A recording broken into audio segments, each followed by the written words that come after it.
सिर्फ ये कह रहे थे वो कि हमें ऊपर से ऑर्डर है, शायद किसी हवलदार ने उनको कॉल कर दिया हो। इस हुक्म को एक हवलदार अपने पैरों तले रोनता हुआ चला गया। वफाकी हुकूमत की तरफ से कोई जवाब ही नहीं है। मतलब कुछ ना कुछ कोई वजाहत तो होती ना कि आपने अपने केसेस तो पहले हफ्ते में खत्म कर दिए, अपना नाम तो ईसीएल से पहले हफ्ते में निकलवा दिया, अली वजीर अभी तक जेल में पड़ा हुआ है। किस मुंह से आइंदा फिर वोट की इज्जत दो के नारे के साथ अवाम के पास जाएंगे? बिस्मिल्लाहिर्रहमानिर्रहीम। नाजरीन, मैं हूं मुसर्रत मलिक। कौमी असम्बली का आज का इजलास बहुत धुआंधार था और उसमें बड़ी तकारीर हुई और हुकूमत के अपने इत्तेहादियों ने ऐसी तकारीर कर दी जिसका किसी को अंदाज़ा ही नहीं था।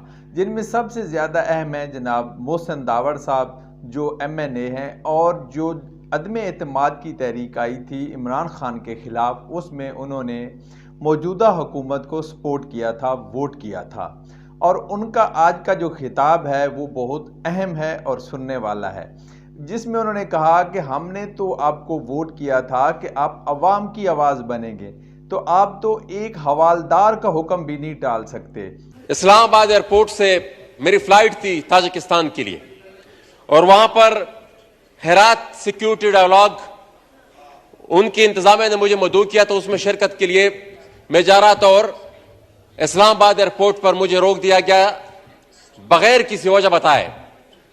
और सिर्फ ये कह रहे थे वो कि हमें ऊपर से ऑर्डर है, शायद किसी हवलदार ने उनको कॉल कर दिया हो।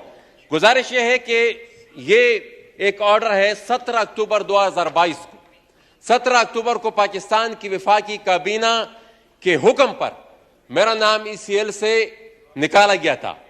अब उसके बाद 27 नवंबर को जब मैं जाता हूं एयरपोर्ट पे, वो कहते हैं कि आप नहीं जा सकते।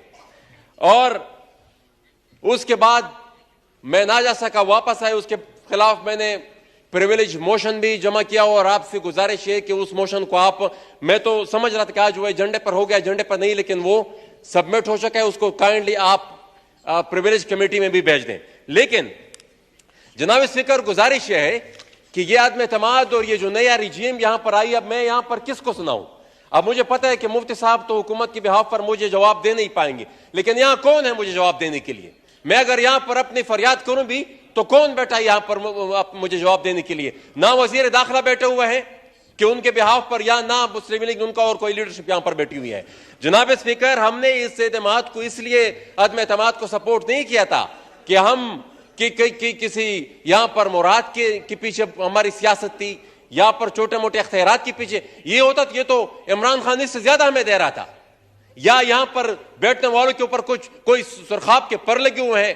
हमने तो इसलिए इस मूव को सपोर्ट किया था कि इमरान खान ने जो अवामी ताकत थी, जो सिविलियन सुप्रीमेसी थी, उसको अपने पैरों तले रोन डाला था।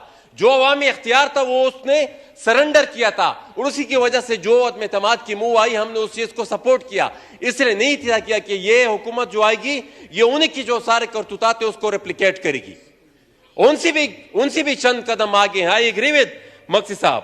अब जनाब स्पीकर, यही अगर हमारा कंडक्ट हो तो हमें आइंदा के इलेक्शन के लिए इस मुद्दा के साथ अवाम के पास नहीं जाना चाहिए कि हमें वोट दें और हम आपकी नुमाइंदगी करें। आप इस नजरिए और इस सोच और इस मुद्दा के साथ अवाम के पास जाएं कि हमें वोट दे ताकि हमें वहां पर किसी हवलदार की नौकरी मिल जाए। ये नौकरी की सवा और कुछ नहीं है। ये क्या ये हुकूमतें इस तरह चलती हैं?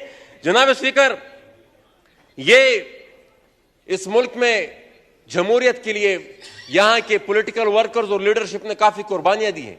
ये कुर्बानियां इसलिए नहीं दी कि हम यहां पर आकर जमहूरियत का गला कोंट दें, जमहूरियत का गला कोंट दें। और ये जमहूरियत के गले कोंटने के मुतरादिफ ही है।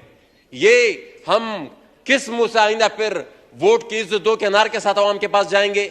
जब ये अमल होता रहा, मेरी जात कोई मसला ही नहीं है, हम तो कितने अरसे से क्या क्या कुछ नहीं फेस करता रहे।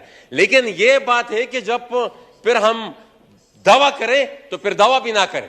जब हम बात करें और पब्लिक के पास जाएं कि वोट को इज्जत दो के लिए आप हमें सपोर्ट करें, और फिर जब हमें वो इख्तियार हमारे पास आता है तो फिर कंडक्ट हमारा फिर ये होता है। और जनाब स्पीकर, मैं मजीद तो नहीं ज्यादा कुछ कहना चाहता, मैं सिर्फ यही कहना चाहूंगा कि ये जो ये जो हुक्मनामा है, ये जो ऑर्डर हुआ है वफाकी हुकूमत की तरफ से 17 अक्टूबर को, और इस हुक्म को एक हवलदार अपने पैरों तले रोनता हुआ चला गया और नोबडी नोज कि उनको किसने डिक्टेशन दी, और वफाकी हुकूमत की तरफ से कोई जवाब ही नहीं है। मतलब कुछ ना कुछ कोई वजाहत तो होती ना। अब तक मिसाल 3-4 दिन हो गए, अब तक कोई वजाहत ही नहीं दे रहा है कि भाई क्या हुआ। तो मेरी गुजारिश यह है कि इसको आप प्रिविलेज कमेटी में भेज दें और इंटीरियर सेक्रेटरी और डीजीएफआई को आप वहां पर बुलाए। मैंने इसका गिला किया भी नहीं है कि आपने अपने केसेस तो पहले हफ्ते में खत्म कर दिए, अपना नाम तो ईसीएल से पहले हफ्ते में निकलवा दिया। अली वजीर अभी तक जेल में पड़ा हुआ है। प्रोफेसर इस्माइल और उनकी अहलिया गुलाला इस्माइल के वालिदैन अभी तक अदालतों की शक्कर काट रहे हैं। तो ये शायद फिर ये इनकलाब जो आया था, ये जो तब्दीली आई थी, या फिर शायद ये एक सूबे के लिए थी। बहुत शुक्रिया जनाब speaker. Thank you. This matter is referred to the Privilege Committee.